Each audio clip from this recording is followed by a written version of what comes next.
芳姐，今天把车还我吧，正好开到机场接我一趟。我们的车不在家里吗？公司里有个同事需要用车，我就先借他了。我家的车借给王芳好几次了，借到后来，车基本都是他在开，我家里用的少，也就没计较。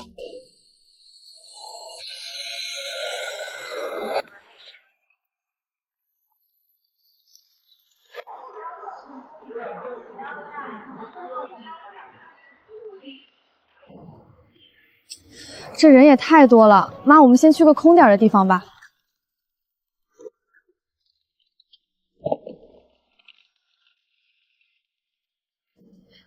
妈，我们先在这儿等会儿，我看看我同事到了没。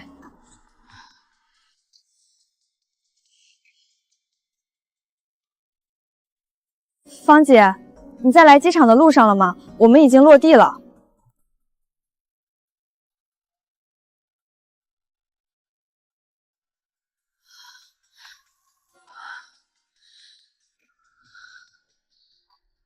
这5月份的天也太闷热了吧！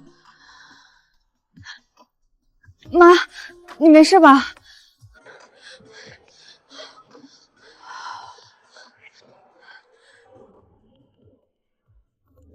喂，芳姐，你在市里吗？机场这边打不到车，我妈心脏不太舒服，你能不能开车过来接我们？哎呀，丽丽啊，真是不巧，我看你这车好久没保养了，今天正好有空，我就帮你送到 4S 店做保养去了。这大过节的，店里人多，根本开不出来啊。要不你去坐机场大巴？我的车他借去开了小半年，平时我连碰都碰不到，现在急着用车，他却告诉我送去保养了。芳姐，我妈真的有点不舒服，你看看能不能先开出来，保养的钱我出。哎，你这人怎么这样啊？我好心帮你保养车，花了好几千呢，做到一半不做了，那我的钱不是白花了？怎么每次都这么巧？我一让你还车，你就有事。上次是家里老人病了，再上次是接送孩子不方便。丽丽，算了吧，人家也是好心，出钱帮你保养车。再等等，打车回去吧，别因为这点小事伤了你们同事感情。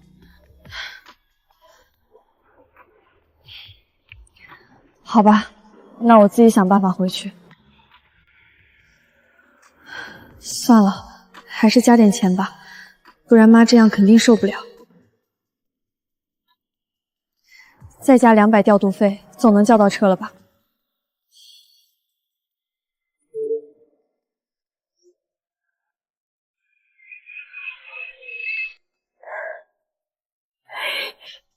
乖宝，这车怎么跟咱们家那辆那么像啊？颜色都一模一样。可能只是凑巧吧，这车也不是什么小众车。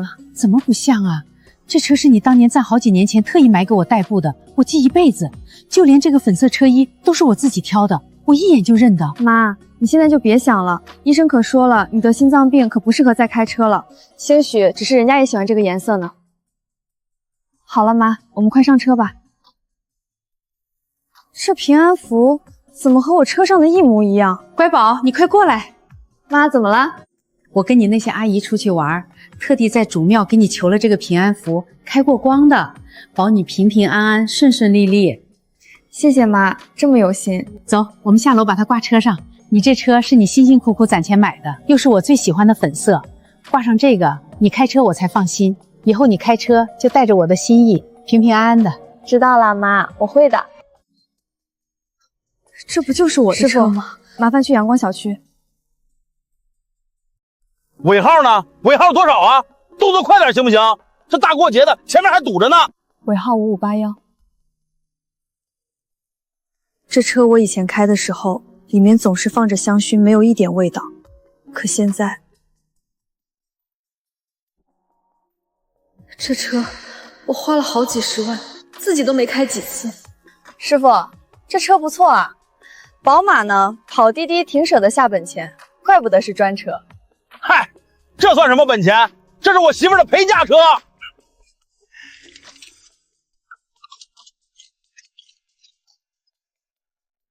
陪嫁车？是啊，这车平时闲着也是闲着，五一期间出来跑滴滴，一天能赚7、800呢，钱不赚白不赚。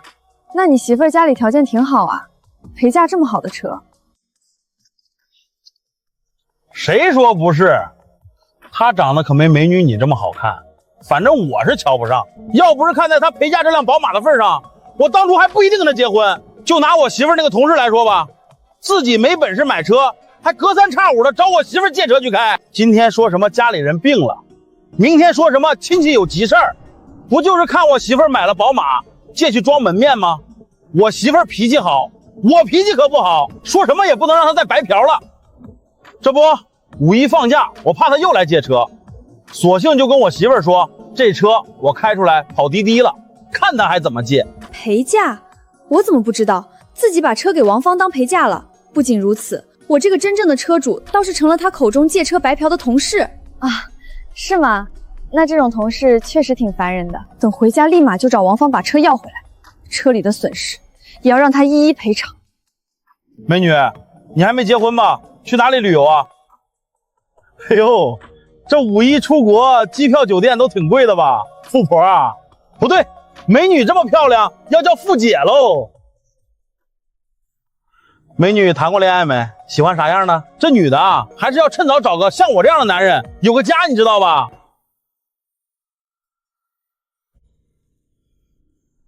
下次你要是用车，直接给我发信息，我开着车免费载你啊，就当交个朋友了。我看着他这副恶心至极的嘴脸，心里一阵阵作呕。好啊，那就加个微信吧。美女，你家到了，以后咱们就可以常联系了哈。我怎么觉得那车像之前你给我买的那辆？妈，不用觉得像，那辆车就是我们家的。我们先上去，以后和你解释。平时在公司里，王芳总是把她老公夸得天花乱坠，没想到今天见到真人，就是这么个货色。你们都不知道，我家亲亲老公真的太疼我了。芳姐又撒狗粮了。他呀，当初娶我的时候彩礼给的可足了，就怕我受一点委屈，长得那叫一个帅啊，天天坚持健身，8块腹肌超明显，带我出去我倍儿有面子。哇，也太优秀了吧！可不是嘛，刚才我想喝奶茶，他说不健康，亲自下楼给我烧白开水，真拿他没办法。羡慕死了，又帅又顾家又疼人，芳姐你也太幸福了。还好嘛，他也就对我这么好而已。同事几年，他也不像这样的人。就看老公这个德行，说不定是背着他开出来的。保险起见，我还是先问问吧。丽丽，你应该回家了吧？怎么又打电话给我？芳姐，你把我的车送去哪家 4S 店保养了？我今天有急事，必须得用车，你把地址发给我，我自己去开回来。叶丽，你这是什么意思？你是不是怕我不还你的车呀？你也太小气了吧！亏我还特地花钱给你车做保养。行，你现在要是想开回去也可以，你把保养费先还给我，4000块。4000？怎么借了半年车，临了还被他要钱？芳姐，你没搞错吧？你借我的车开了大半年，我1分钱没收你的。平时加油用的都是我在车上放的油卡，现在你张口就找我要4000的保养费。你怎么说话呢？我好心好意花钱给你保养车，你这人怎么这么不知好歹呀？你什么意思啊？我告诉你，车现在刚做完保养，还没结账呢。你要是想要车，就自己去把账结了。什么意思啊？之前借的好好的，刚才听我说送去保养了，你就迫不及待的要拿回去开？你是不是早就盘算好了，想让我替你出保养费呀？叶丽，我真没看出来，你这人怎么这么小心眼儿？王峰，我最后再问你一遍，车到底在哪儿？我说了，在4S 店。要不你就给我保养费，要不你就等着。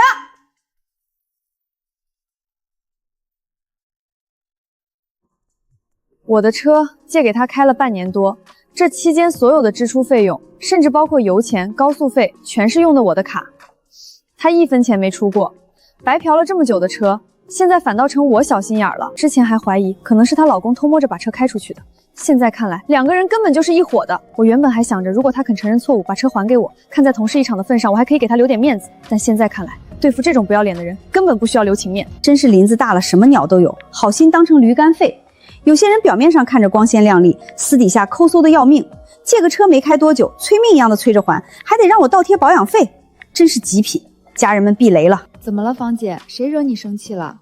我记得芳姐借的是丽丽的车吧？不是吧，丽丽咋这样啊？平时看着挺大方一人。好，怎么突然看不到了？居然还屏蔽我！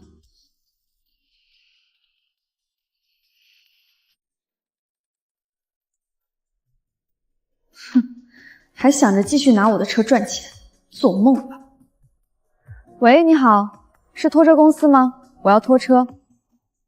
车主？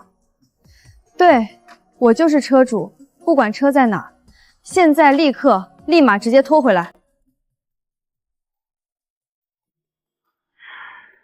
芳姐最开始也不是这样的人，好像慢慢的就变成了现在这样。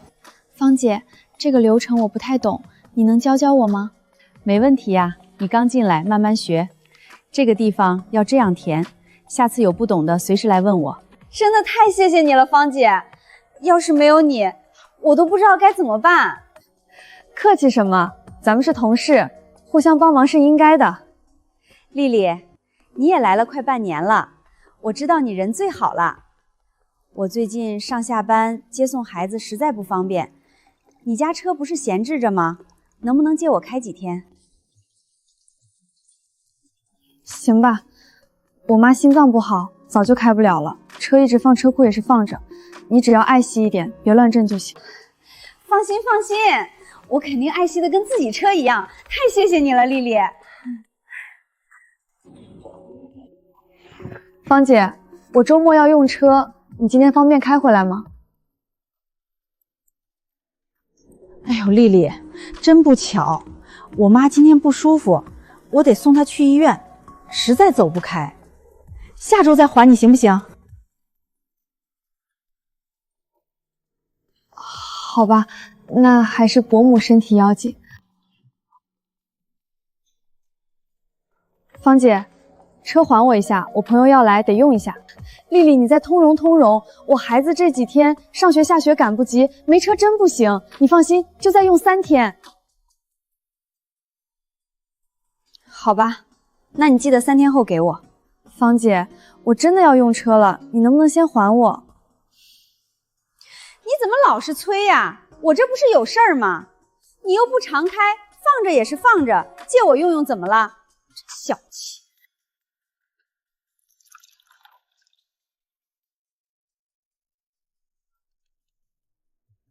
看来 APP 上合作的这家拖车公司效率挺快的，有时间要给他们写个好评。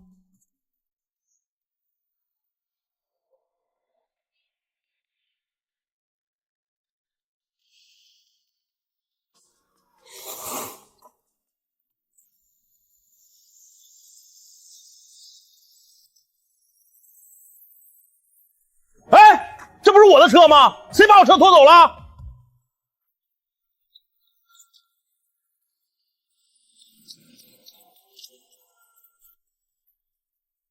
停下！快停下！你拉我车干嘛？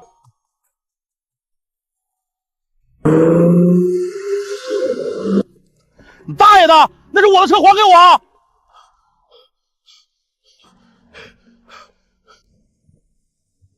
哎去！完了，我的手机、钱包都还在车里内，真晦气！怎么遇上这事儿？大哥，接我手机打个电话，我车被拖走了，东西全在车里。不借，现在骗子多，你可别想骗我。美女帅哥，求你们了，借我打个电话，就1分钟，我真的有急事儿。谁知道是不是骗人的？别理他。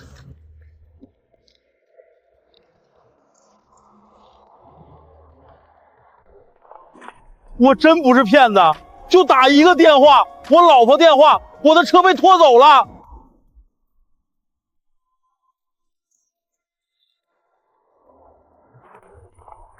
我真不是骗子，就打一个电话，我老婆电话，我的车被拖走了。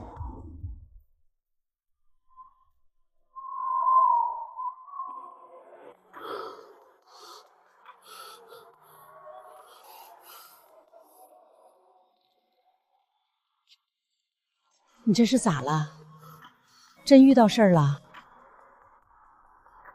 大姐，我车被人拖走了，手机钱包全在车里，我回不去了，求您接我打个电话，就1分钟。看你也不像坏人，赶紧打吧。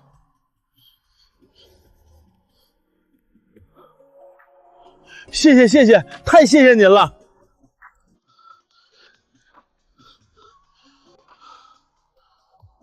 王峰，你的车怎么回事？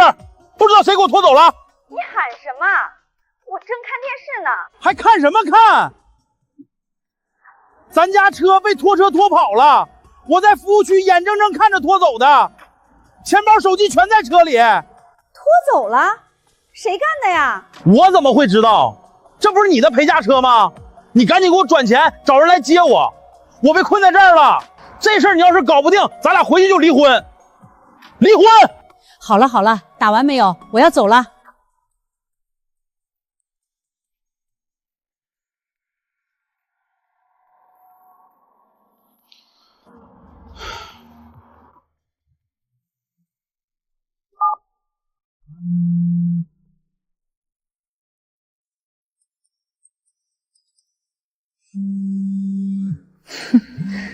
这会儿知道着急了。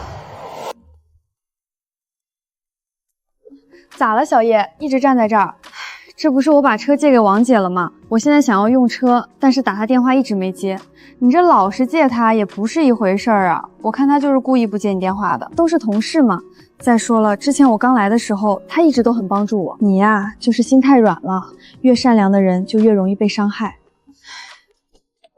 芳姐，这车我平时都不抽烟的，里面味道有点大，还有点脏。哎呀，丽丽，对不起对不起，是我家亲戚搭车抽了几根，我忘了通风了。我下次一定注意，绝对不在车里抽烟，也一定收拾干净再还给你，我保证。行吧，你下次可得注意点。我的忍耐也是有限度的，总该让你体验一下我当初的绝望。我老公开车在高速服务区呢，车怎么突然被拖走了？你什么意思？是不是你叫人拖的？你把车弄哪儿去了？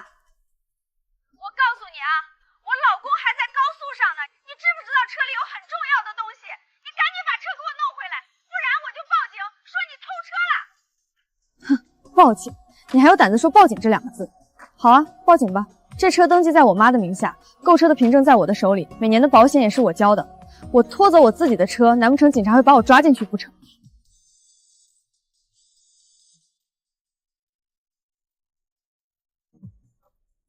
醒了，丽丽，刚好早饭也好了，快坐下吃吧。妈，你多休息休息，早饭我可以点外卖的。嗨，人老了就是坐不住，而且也没有那么严重。对了，乖宝，昨天的车真的是我们家的？你最近是不是手头有点紧，才把车租出去给人开滴滴？你这些年给妈的钱，妈都没用，都给你存着呢。妈，你想什么呢？那车确实是我们家的，具体情况你之后就知道了。你没事就好，我怕你是有事不和妈说。我等下和老姐妹们去打麻将，你不用陪着我，忙你自己的事吧。你注意点心情，别太激动了。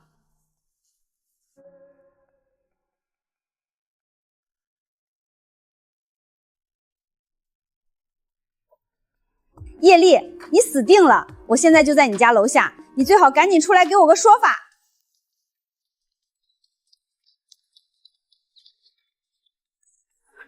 你个贱人，终于肯露面了！你说啊，你到底把车弄到哪里去了？你知不知道我老公昨天在高速收费站困了1整天，我花了好几百块钱才找人去那里把他接回来。你安的什么心思呀？你故意把车拖走，你心眼怎么这么坏？芳姐，你在说什么呀？车不是被你送去保养了吗？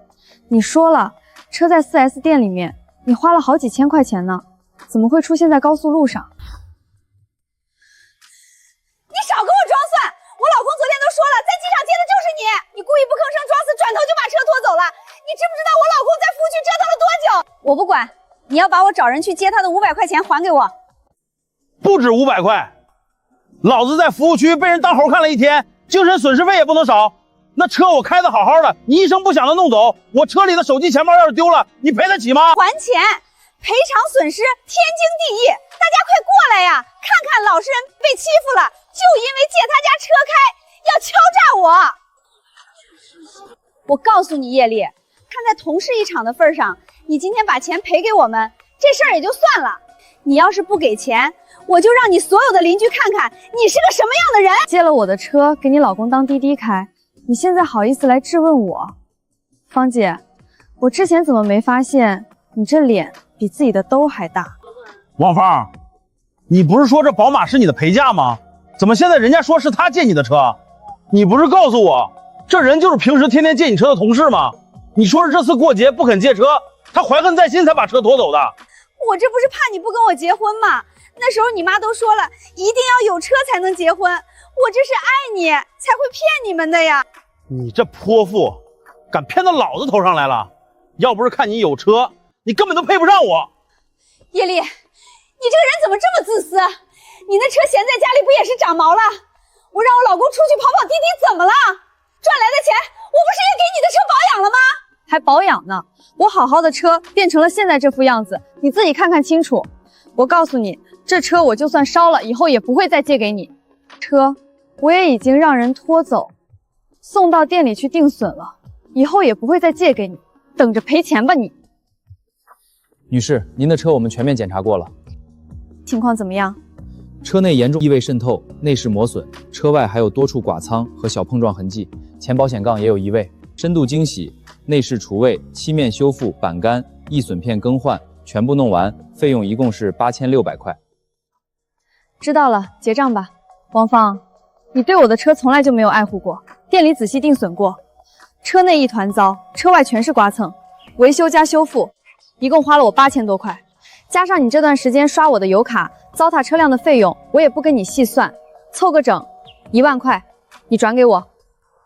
至于车的保险费，那就算了，我也不跟你计较了。你是不是疯了？就借了你几个月的车，找我要1万块钱，你敲诈吗？我真懒得跟你掰扯，叫物业保安过来。王芳，我警告你，这1万块钱你给了，这事儿也就算了，你要是不给的话，我们直接法庭上见。你要有胆子报警你就去，我倒是要看看，到时候进去的是我还是你。叶女士，让外来人员进来闹事是我们的失职，我们现在就把他们带走。凭你，你们凭什么动我？大家可千万要小心叶丽这个人，她嫉妒我婚姻美满，还找了个好老公，居然故意勾引我老公，把车借给我们之后，又让人把车拖走。可怜我老公昨天在服务区里没有手机，也没有钱包，差点就回不来了。我真的没想到叶丽是这种人，亏我当初看她是新人，还那么帮她。还好我老公爱的只有我，没有理会她的诱惑。真的没想到她居然做出这样的事情，太恶心了。看着挺文静的一个小姑娘，怎么会做出这种事啊？真是人心不可貌相。说不定人家背地里就是喜欢这种呢。好啊，都到这个节骨眼上了，居然还想着背刺我。他以为他在公司算个小前辈，入职时间早，整个公司就是他说了算，空口白牙造我黄谣，却不知道我手里还有个更劲爆的瓜。王芳还以为她老公真的只爱她一个呢，真是笑话。丽丽，你这个行车记录仪怎么关啊？有时候拉点私人物品，怕被拍到，保护下隐私。按一下顶上那个键就关了，不过开着也没事儿，不存人脸的，还是关了放心。谢谢你啊，丽丽，我肯定好好开。没想到吧，我这辆车的记录仪，每次车辆重新升电都会自动重启。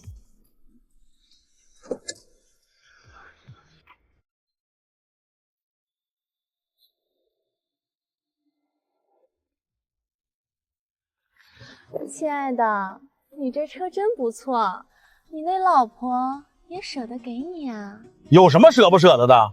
他跟我结了婚，他的东西自然就是我的。一想到两个人在我的车里做这种事情，我顿时就觉得整个车都不能要了。喂，4S 店吗？帮我把车里所有的内饰和车衣全都换一遍吧，我给你们多加点钱，换干净点。毕竟王芳造谣我，那只是一张嘴，而我有实打实的视频作为证据，还是这么劲爆的一段视频。混蛋！我杀了你这个骗子！饭做好没？今天在外面忙了一天，累死了，给我炒俩硬菜。你还有脸回来？你看看你干的好事儿，公司群都炸了，我脸都被你丢尽了。疯了吧你？发什么神经？你自己看，你在我借的车里搞女人，还跟别人说这车是我的陪嫁，还骂叶丽白嫖我们，你要不要脸？还不是因为你跟我撒谎说这车是你的陪嫁，我才敢开出去跑滴滴，敢带朋友出去玩。我不这么说，你能跟我结婚吗？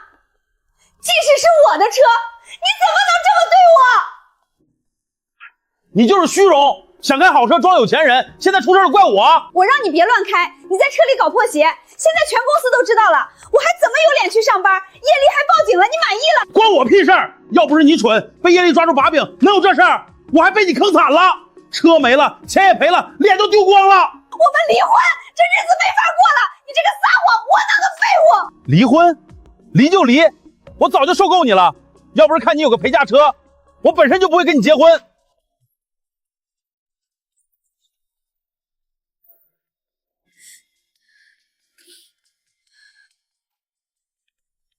叶丽，你马上把视频给我撤回，立刻，马上！你这是故意毁我名声！叶丽，你太恶毒了，居然拿这种视频害我，跟你没完！你别太得寸进尺！叶丽，我错了，车我还给你，钱我也赔，你把视频删了好不好？我求你了，叶丽，求求你了！我们同事一场，你非要把我逼上绝路吗？我工作都没了，你放过我吧！叶丽，1万块我马上转，你让我做什么都可以，把视频撤了行不行？群里的议论声越来越大，没有一个人替他说话。哎，你们有没有注意到芳姐退群了？我要是她，我也退群，也真亏了她还有脸在群里造谣丽丽。我们丽丽多少也算个小美女吧，隔壁部门好几个人追呢，会去勾引这种男人。退群归退群了，但是那1万块钱我可不能不要。芳姐，我发视频你还要谢谢我呢，1万块钱什么时候打给我？居然拉黑我，他以为这事儿这样就算结束了吗？做梦！警官，我要实名举报，有人私自占用我的私家车营运牟利，还在车内从事不良违法活动。别着急，慢慢说清楚事情的来龙去脉。我的车被同事王芳借走长期使用，她不仅霸占车辆不还，还没经过我同意就让她丈夫用我的车跑滴滴赚钱，把车内弄得面目全非。更过分的是，她丈夫还带着陌生女性在我的车里发生行为，我车上的行车记录仪把所有过程都完整拍下来了。你有能证明车辆归属以及对方违法回归的证据吗？警官您看，这是车辆登记证和购车发票，能证明车是我的。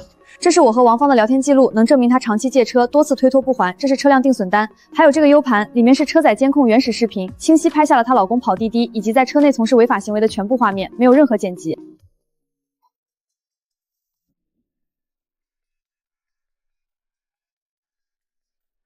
我们正式受理你的举报。谢谢警官，我只希望依法处理，拿回属于我的公道。你放心，我们会立刻核实情况，依法处置，后续进度会及时联系你。你先在笔录上签字确认。麻烦警官了。这是我们的职责，你先回去等候通知即可。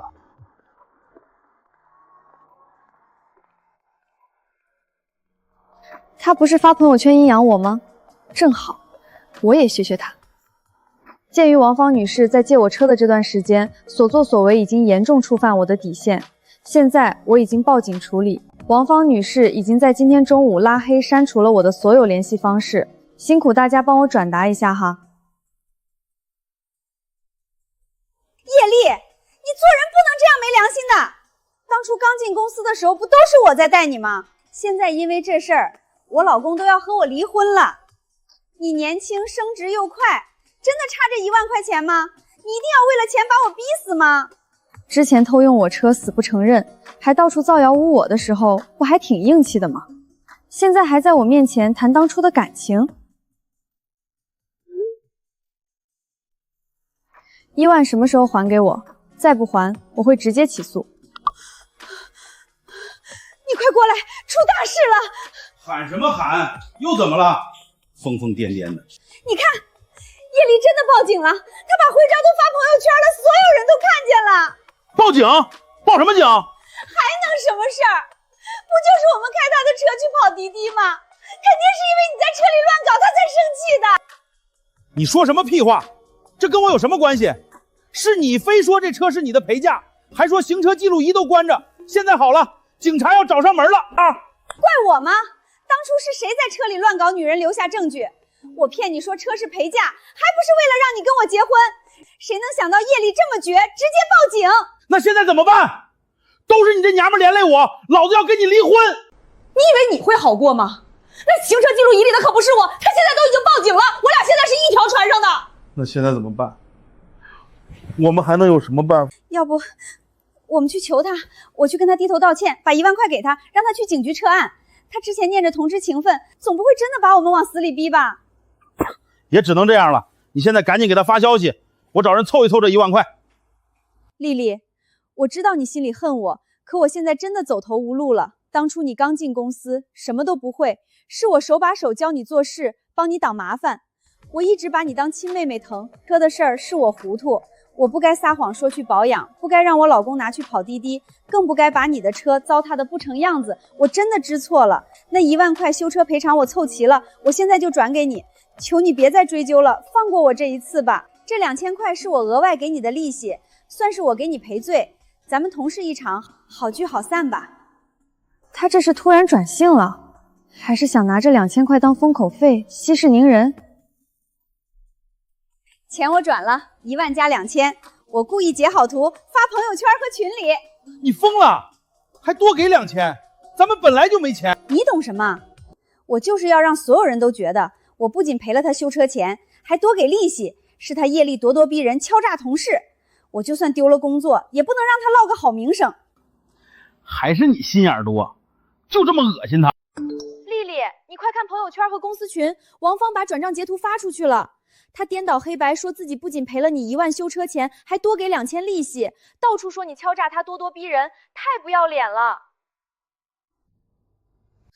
乖宝，我看你从刚才就皱着眉，发生什么事儿了？是不是受委屈了？妈，我跟您说实话吧，王芳根本不是真心道歉，她就是演给别人看的。她转完钱立刻把我拉黑，还发截图造谣我敲诈她，把自己装成受害者。她借咱们的车小半年，让她老公拿去跑滴滴，把车糟蹋得一塌糊涂，修车花了8000多。我找她要赔偿，她还在公司造谣我毁我名声。之前在机场，我怕您心脏病犯了着急，没跟您细说，她根本没给车做保养，就是撒谎骗我们。我也是坐上车才发现那是咱们自己的车。这姑娘怎么能这样啊？当初你看她不容易，好心借车给她，她不光不领情，还这么糟践东西，造谣害人。亏你还一直念着她刚入职时帮过你，处处忍让，她反倒得寸进尺，太没良心了。我也不想跟她计较了，清者自清。可她实在太过分，非要把事情做绝。乖宝，你别担心，这事妈帮你出头。我那个老姐妹张阿姨，她儿子就是你们公司的股东，我给她打个电话，把真相都说清楚，绝不能让你平白受委屈，也不能让这种人留在公司祸害你。老张啊，我跟你说个事儿，我家丽丽可受大委屈了。怎么了，妹子？谁欺负咱丽丽了？还不是她那个同事王芳借了丽丽的车小半年，不光糟蹋车，还撒谎骗我们说去保养，让老公开着车跑滴滴，最后还反咬一口，造谣丽丽敲诈她。丽丽心软，念着情分，一直忍着，结果那女的得寸进尺，把丽丽逼得没办法，才报了警。现在那女的还到处抹黑丽丽，还有这种缺德的人，太过分了。可不是嘛，丽丽为这事儿没少上火，我看着都心疼。对了，你儿子不是丽丽公司的股东吗？这王芳人品太差，留在公司也是祸害，还总欺负我家姑娘。妹子你放心，这事儿包在我身上，我现在就给我儿子打电话。这种搬弄是非、人品败坏的员工必须立刻开除，绝不能留。真是太谢谢你了，老张，要不是有你，我都不知道该咋帮我家姑娘。咱俩谁跟谁呀？丽丽就跟我亲闺女一样，我可看不得她受委屈。我这就打电话，保证给咱丽丽出气。儿子，你马上处理你们公司一个叫王芳的员工，这事儿刻不容缓。妈，怎么了？您慢慢说。王芳我有印象，是业务部的老员工了。就是她，人品差到极点。我老姐妹的女儿叶丽，就是你们公司那个业务乞干，好心把闲置的宝马借给她开，她倒好，霸占小半年不还，把车糟蹋的不成样子，撒谎骗叶丽说车在保养，被拆穿后还造谣诽谤，恶意报复，甚至堵着人敲诈要钱，把好好一个姑娘欺负得委屈够呛，我老姐妹都急哭了。还有这种事儿，叶丽我知道，连续2个季度拿大单，踏实肯干，口碑极好。这个王芳，部门早就反馈她爱搬弄是非，没想到品行这么恶劣。可不是嘛，这种恩将仇报、造谣自恃、违法乱纪的人，留在公司就是祸害，不光欺负同事，还坏公司风气，必须立刻开除。妈，您放心，我绝对秉公处理，公司绝不留这种品行败坏的员工。我现在就给人事总监打电话，立刻走开除流程，绝不姑息。这就对了，一定要护着叶丽这样的好员工，别让老实人受委屈。明白，我马上安排，半小时内就让人事通知他办理离职。王芳，请到人事办公室来一趟。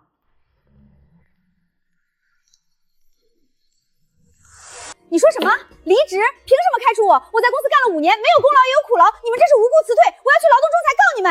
无故辞退，公司员工手册明确规定，员工造谣诽谤同事、恶意滋事，造成恶劣职场影响，公司有权立即解除劳动合同，且不支付任何赔偿。你长期霸占同事车辆，恶意损毁财物，在公司群散播谣言，污蔑同事，甚至伙同他人敲诈报复，全公司皆知，证据确凿。这是股东林总直接下达的处理决定。是叶丽搞的鬼，是他仗着有关系算计我，你们偏心，我不服。服不服从都不影响结果。辞退通知书已经盖章生效，限你半小时内收拾个人物品离开公司，禁止再出现在办公区域。如果拒不配合，我们会让保安协助离场，并且将你的违纪行为记入行业备调。你以后在业内找工作都会受到影响。好，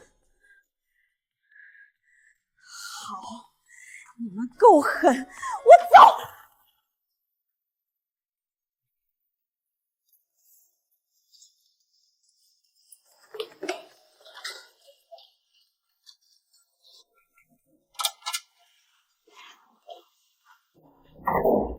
叶丽，坐。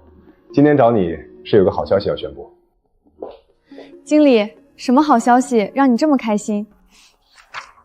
这2个月，你独立拿下了3个100万级的大订单，还优化了客户对接流程，给公司创造了不小的收益。整个部门的业绩都被你带起来了。你的工作能力、责任心和职业素养，公司所有领导和同事都看在眼里。经过董事会商议决定，提拔你为部门主管，薪资上调3级，下个月正式生效。真的吗？谢谢经理和公司的认可，我会继续努力，不辜负大家信任。你实至名归，好好干，公司不会亏待每一个有能力、肯付出的员工。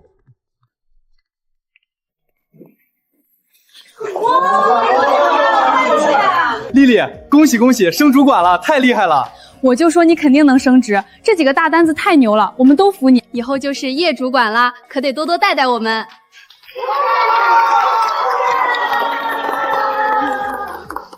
谢谢你们，我以后会更加努力的。凭什么？我被开除，赔了钱，他叶丽却升职加薪，过得风风光光，我不甘心。不甘心就报复，他不是在乎那辆车吗？我去砸了他，让他也尝尝心疼的滋味。光砸车不够，他最在乎工作和名声。我去贴大字报造他黄谣，让他在公司待不下去。对，太对了，光毁名声还不够，咱们得把赔出去的钱加倍捞回来。那你说我们该怎么做？咱们算准他下班的时间，在他回家的必经之路堵着他，直接跟他要5万块精神损失费。不给钱，咱们就天天去他公司闹，去他小区闹，拉着他喊冤，让他这个主管干不成，让他身败名裂。还是你够狠，就这么办。他把咱们逼到绝路，咱们也让他活不痛快。我倒要看看他叶丽还能不能继续风光。放心，这事交给我，保证让他知道得罪咱们俩的下场有多惨。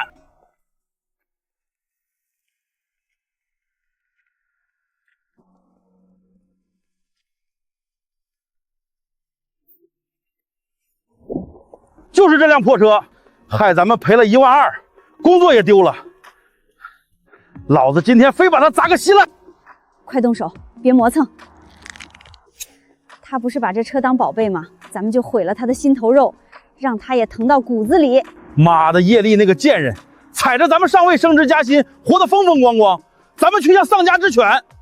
我划烂他的车，使劲划，全车都划满，让他修都没法修。还有车窗，给他砸烂，后视镜也掰了。我让他嚣张，我让他报警，我砸烂他的车筐，看他还怎么开！砸，连车灯也砸了，保险杠也踹烂，让他知道得罪咱们的下场。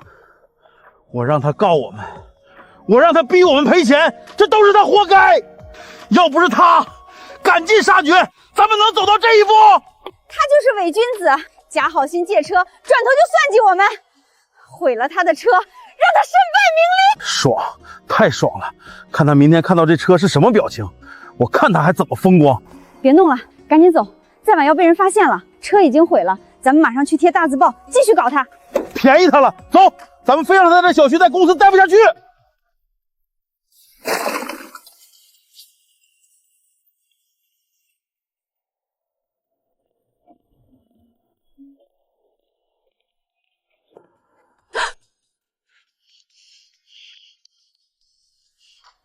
喂，物业吗？我的车停在车位上被人恶意损坏了，我马上过来调监控。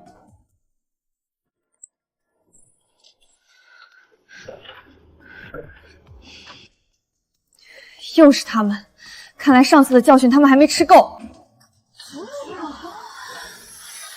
真的假的？各位大叔大妈、兄弟姐妹们，你们快给我评评理呀！我真是太冤了。姑娘，咋回事啊？这纸上写的是真的吗？我跟叶丽原本是好同事，她刚入职的时候啥也不会，都是我手把手教她，帮她兜底。她车闲置着，我好心借来代步，结果她转头就讹我。不是说你借车糟蹋了吗？全是她造谣，我好好开车，还想帮她保养，她倒好，故意设圈套，逼我赔1万块修车钱，还多要2000利息，不赔就去公司闹，去报警，把我工作闹没了。我现在丢了工作，老公也跟我吵架，家都快散了。他倒好，踩着我上位升职加薪，还不放过我，到处抹黑我。我一个普通工人，实在是走投无路了，才想让大家知道真相啊！还有这么欺负人的？看着挺斯文的姑娘，心思这么坏。就是啊，他仗着家里有点关系，在公司横行霸道，把我们这些老实人往死里逼。大家可千万别被他的外表骗了，他就是个心术不正、敲诈同事的恶人。跟他在这儿也是浪费口舌，我把证据保存下来，以后法庭上见。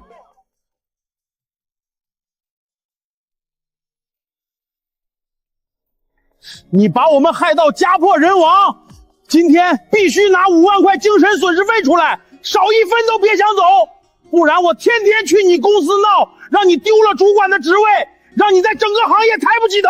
就是你升职加薪，风光无限，我们却丢了工作，赔光钱财，这都是你害的。今天不给钱，咱们就耗在这儿，让所有邻居都看看这伪善的真面目。你们私自占用我的车，恶意损毁车辆，造谣诽谤，当众敲诈勒索，每一条都触犯了法律。我一忍再忍，你们却变本加厉，不知悔改。这里面存着监控录像、大字报证据，还有刚才他们敲诈的录音，所有铁证都在掌心。你们想闹，我奉陪到底，但不是在这儿跟你们胡搅蛮缠，而是在派出所，在法庭上。这一刻，我忍无可忍，再也不会给他们任何肆意妄为的机会。喂，110吗？我要报警。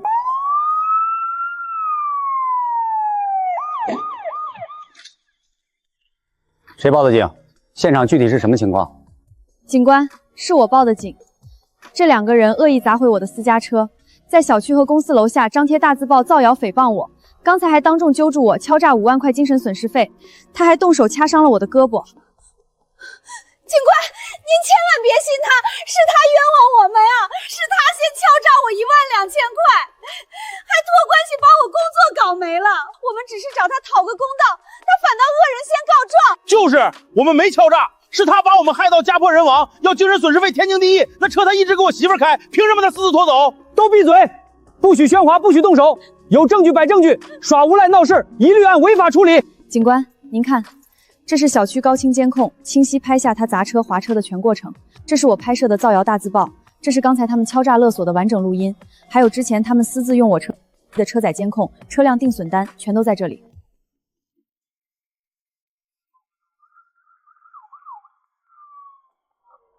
警官，我作证，刚才就是这男的死死掐着这姑娘的胳膊，非要她拿5万块。女的在旁边又喊又叫，就是赤裸裸的敲诈。我早上还亲眼看到这个女的在小区楼道贴大字报，满嘴胡话造谣，太缺德了。恶意毁坏他人财物，诽谤他人，当众敲诈勒索，事实清楚，证据确凿。现在依法对你们进行传唤，立刻跟我们回派出所接受调查。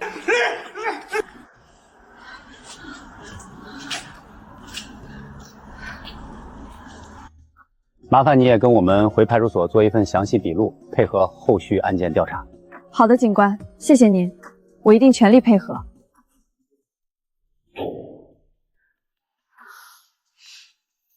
警官，你把我带到这儿干嘛？我也没做什么事儿啊。姓名、年龄、职业。我叫王芳，今年30岁，之前被开除了，现在无业在家。知道为什么传唤你到派出所吗？老实交代，你和赵强对叶丽实施了哪些违法行为？警官，我冤枉啊，都是叶丽逼我的，是他先敲诈我1万2，还托关系把我开除，我实在走投无路才一时糊涂的，砸车是赵强一个人干的，我就是贴了几张纸，我没敲诈他，是他欠我们的。闭嘴，少在这里避重就轻，颠倒黑白。我们已经掌握了完整证据，小区高清监控拍下赵强和你砸车的全过程，公司楼下小区门口的大字报是你亲手张贴，还有你煽动路人造谣的录像，以及你们堵截叶丽索要5万块精神损失费的录音，铁证如山，还想狡辩？我不是故意的，我就是气不过他升职加薪，我丢了工作还赔了钱，我心里不平衡，我就是想毁他名声，没想真的违法。你明知车辆是叶丽所有，还长期霸占，默许丈夫用该车非法营运，事后又伙同丈夫故意毁坏车辆，诽谤他人，敲诈勒索，每一条都触犯法律，不是一句气不过就能推脱的。我错了，警官，我真的知道错了，我不该撒谎骗我老公说车是陪嫁，不该借车不还，不该糟蹋他的车，更不该报复他，敲诈他。求你们放过我这一次，我再也不敢了。我给叶丽道歉，我赔钱行不行？现在知道认错了，早干什么去了？违法必究，你必须为自己的行为承担法律责任，老实交代全部作案过程，争取宽大处理。姓名、年龄，交代你和王芳的违法事实。赵强，32岁。什么违法？我没违法，不就是划了几趟车吗？大不了赔钱。那女的讹我们钱，我们要点精神损失费怎么了？你私自驾驶他人车辆属于非法营运，故意毁坏他人车辆，造成财物损失，伙同王芳张贴大字报诽谤他人，还堵截受害人敲诈勒索5万块。另外，我们还掌握了你在该车内的证据，你确定要一直抵赖？我怎么可能干这种事儿？警官，你别瞎说，车是王芳说她的陪嫁我才开的，闲着也是闲着，砸车是因为那女的把我们逼急了，敲诈也是她活该。睁大眼看看，车辆登记证书明确显示车主是叶丽母亲，王芳早已承认是她撒谎骗你，所有证据链完整，你再拒不配合，只会从重处理。我不是故意的，我就是一时冲动，那车我也没砸多严重，我也没真的拿到那5万块。你作为成年人，明知故犯，恶意报复违法犯罪，现在认错已经晚了，如实交代密谋报复砸车敲诈的全部过程，不得隐瞒。我交代，我全交代，是我和王芳商量的，他气不过被开除，我恨车被拖走，就想砸车贴纸条毁他名声，还想赌他要5万块钱。砸车是我干的，大字报是王芳贴的，赌人要钱也是我俩一起的。我真的知道错了，求警官从轻处理，我再也不敢了。这女的全程装可怜甩锅，直到证据砸脸才肯认，全交代了。贴大字报、煽动路人、堵截敲诈，都是她主谋牵头的。男的更嚣张，一开始死不认罪，拿出证据立马慌了。砸车划妻、动手掐人全认了，俩人就是合伙恶意报复，证据链完整，没跑了。非法营运、故意毁坏财物、诽谤、敲诈勒索，先依法办理传唤拘留手续，后续移交刑侦和法制科，够他俩喝一壶的。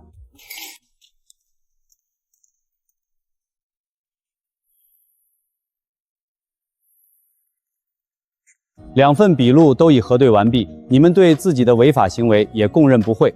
现在依法对你们执行行政拘留，后续将根据案情转为刑事拘留，等待法院判决。警官，我真的知道错了，我就是一时糊涂，我家里没人照顾，我不能坐牢啊！我赔钱，我给叶丽磕头道歉，行不行？警官，我错了。我真的错了，我不该砸车，不该敲诈，更不该在车里干违法的事儿。我老婆也有错，你们别只判我，我不想坐牢。站直了，违法就要担责，现在推卸责任还有用吗？早知今日，何必当初？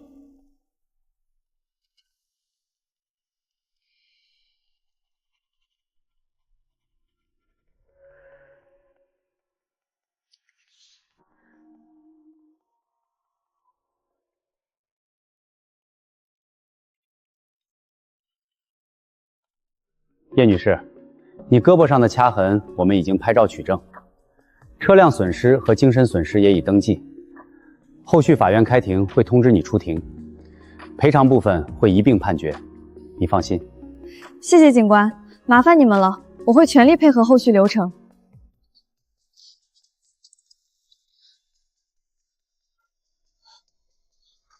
走，别磨蹭。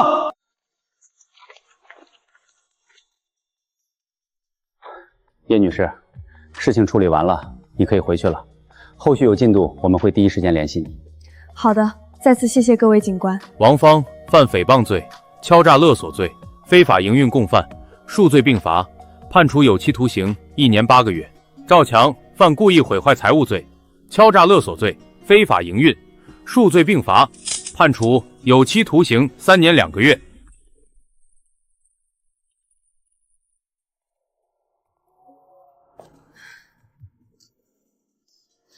这一切终于结束了。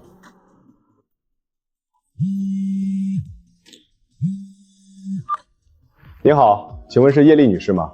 负责你与王芳、赵强财产损坏赔偿一案的执行工作。是的，我是叶丽，法官您好。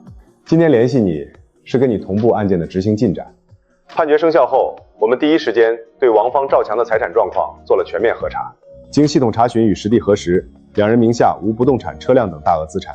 银行账户仅有少量活期存款，我们已依法对两人的全部银行账户采取冻结措施，并对个人财产进行了扣押核算。那赔偿款能执行到位吗？可以的，我们已将冻结账户内的资金、可变化财物折价后，足额凑齐判决确定的赔偿款。我们已于今日上午将赔偿款划转至你预留的银行账户，你稍后可以查询一下到账情况。太好了，真的太感谢您和执行庭的工作人员了，辛苦你们跑前跑后。这是我们的职责。提醒你一下，款项到账后核对好金额，后续如果有其他财产线索，也可以随时联系我们补充执行。这个案件的财产执行部分到此就全部办结了。好的，法官，我明白，真的非常感谢你们帮我追回了损失，也维护了公正。不用客气，后续留意账户信息，有问题再沟通。再见。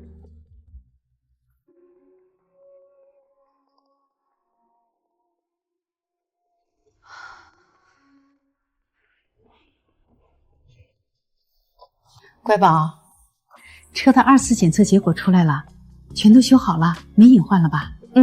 妈，4S 店说全车性能都检测完了，发动机、底盘全都没问题，内饰也按我要求全换了新的，跟新车一样。车是修好了，可我知道你每次看见这车心里都膈应得慌，对吧？是啊，这车被他们糟蹋，用来做违法的事儿，还因为他遭了那么多报复。我现在一看见他，就想起那些糟心事儿，一点都不想留着了。那咱就把它卖了，反正我开不了，你上班也用不上，卖了换个清静，眼不见心不烦，咱重新开始。妈，我跟你想的一样，这车留着就是个心结，卖了彻底翻篇儿。以后咱再也不随便借车，也不委屈自己成全别人，对，咱不求别的，就求平平安安、顺顺心心。卖了车，钱你留着，以后想买新车再慢慢挑，怎么舒心怎么来。好，都听妈的，我明天就联系靠谱的二手车平台，把车卖了。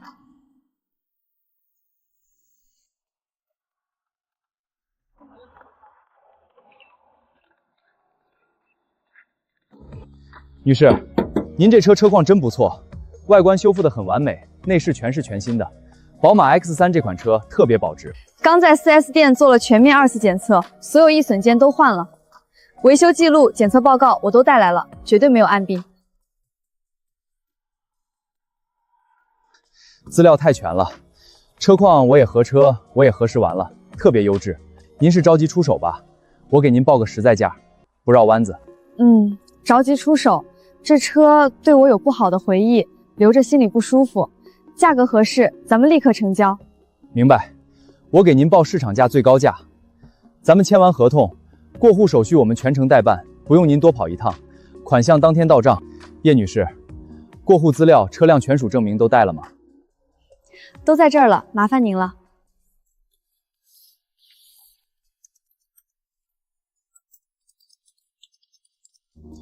车辆无抵押、无查封，手续齐全，现在为您办理过户，很快就好。女士，过户手续全部办结，这是合同，您收好。车辆后续权属与您无关了。好的，谢谢您。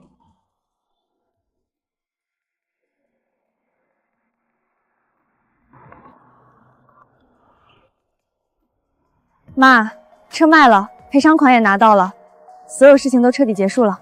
结束了就好，我的乖宝终于不用再为这事儿操心了。以后咱再也不做这种老好人了，善良也要带点心眼儿，知道吗？我知道了，妈，以后我一定守好自己的东西，不再随便让人占便宜。